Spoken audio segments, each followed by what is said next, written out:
స్క్వైడ్ నేను మీ మాధురి. రేణుకాస్వామి మర్డర్ కేసులో రిమాండ్ ఖైదీగా ఉన్న దర్శన్ జైల్లో ఊచలు లెక్క పెడుతున్నాడు. దర్శన్ అరెస్ట్ అయిన తరువాత తొలిసారి ఆయన కుటుంబ సభ్యులు జైలుకు వెళ్లి పరామర్శించారు. కన్నడ సూపర్ స్టార్ అవుతాడనుకున్న కొడుకు ఇలా జైలు పక్షిగా మారడంతో దర్శన్ తల్లి తీవ్ర భావోద్వేగానికి లోనయ్యారు. మరోవైపు కన్నడ నాట దర్శన్ కేసు హాట్ టాపిక్ గా మారడంతో కొందరు నిర్మాతలు సినిమాలు నిర్మించడానికి ఆసక్తి చూపినట్లు తెలుస్తోంది.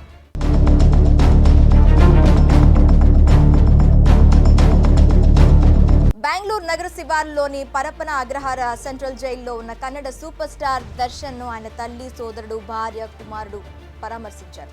కుటుంబాన్ని కలిసిన తరువాత దర్శన్ కన్నీళ్లు పెట్టుకున్నాడు. ఈ సమయంలో దర్శన్ అతని తల్లి భావోద్వేగానికి గురయ్యాడు. దర్శన్ సోదరుడు వారిద్దరిని ఓదార్చాడు. అయితే దర్శన్ కుటుంబానికి జైల్లో ములాఖత్ పై పోలీసులు ఎక్కువ ప్రాధాన్యత ఇవ్వడంపై వివాదం రేగింది.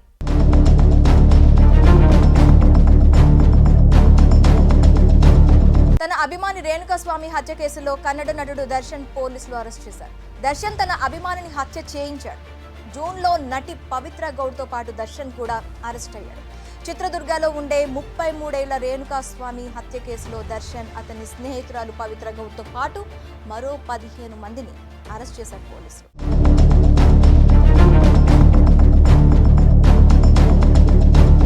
ఈ కేసులో కోర్టు దర్శన్ కు జూలై 4 వరకు జ్యుడిషియల్ కస్టడీ విధించింది.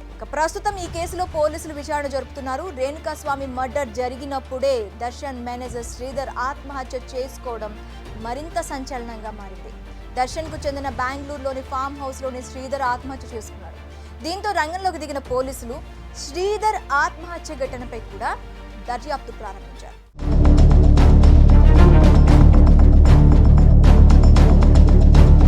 కన్నడ నాట సంచలనంగా మారిన ఈ కేసుపై సినిమాలు కూడా రూపొందించాలని ప్లాన్ చేస్తున్నారు.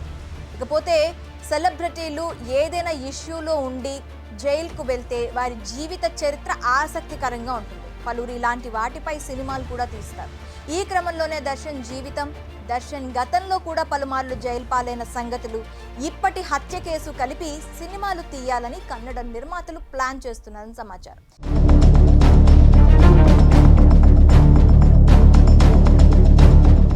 ఇప్పటికే కన్నడ ఫిల్మ్ ఛాంబర్లో దర్శన్ హత్య కేసుపై సినిమా సంబంధించిన కొన్ని టైటిల్స్ కూడా రిజిస్టర్ చేశారని పలు వార్తలు వస్తున్నాయి.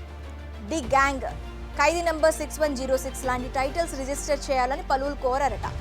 మరి త్వరలోనే దర్శన్ హత్య కేసుపై సినిమా వచ్చేలా చూడాలి మరి.